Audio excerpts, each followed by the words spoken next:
Hi, I'm Sheila Commuta, and welcome to Organizational Effectiveness.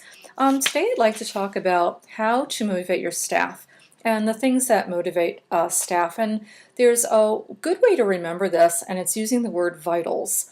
And if you could remember all of these things, I think it's a good way to go about it. So V would stand for values. What are the values of your staff? What are their personal values? Because if you know what those are, they will want to do the tasks even more if their personal beliefs are honored. So do they believe in what they're working on? And if it's a project, do they have a belief in it, or is it something they wouldn't want to work on? It's just important to know what are their personal beliefs. We're not talking about religious beliefs, just personal values and beliefs. Their interests. What interests do they have? These are work-related. What things grab them?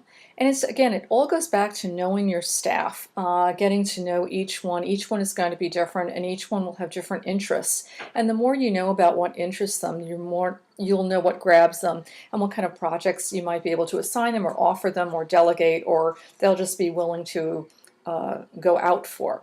So it's really important to know their interests. And then also, if you know their interests, you might also know how to coach them, because that's really important as well. Okay, talents.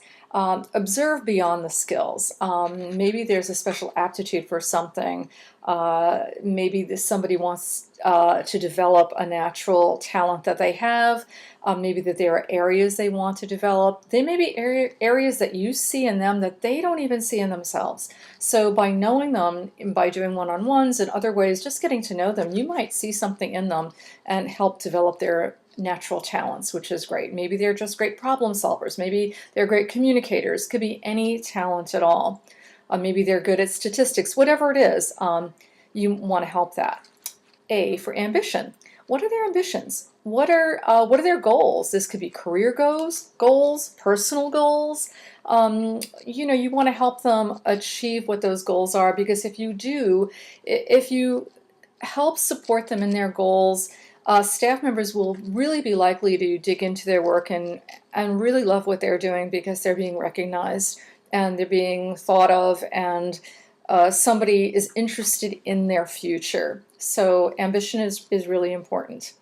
Longings. What are their strong needs that they bring? And if they're not met, these things could be problematic, like recognition, empowerment, autonomy, creativity, stability. These are all things that every staff member will want.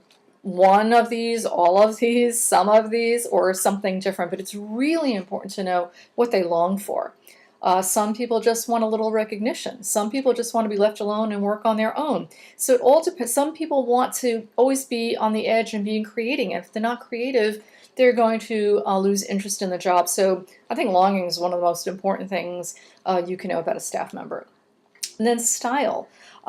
Characteristics, their way of thinking, or the way they behave. Are they analytical? Are they timid? Are they big picture people? What kind of style do they bring to the party? It really is important as well. And also diversity on a group is great. So if they have all different kinds of styles, it's wonderful. So getting to know these vitals is really imperative to helping manage, helping delegate, helping coach, and helping keep your staff, which is the most important thing you can do.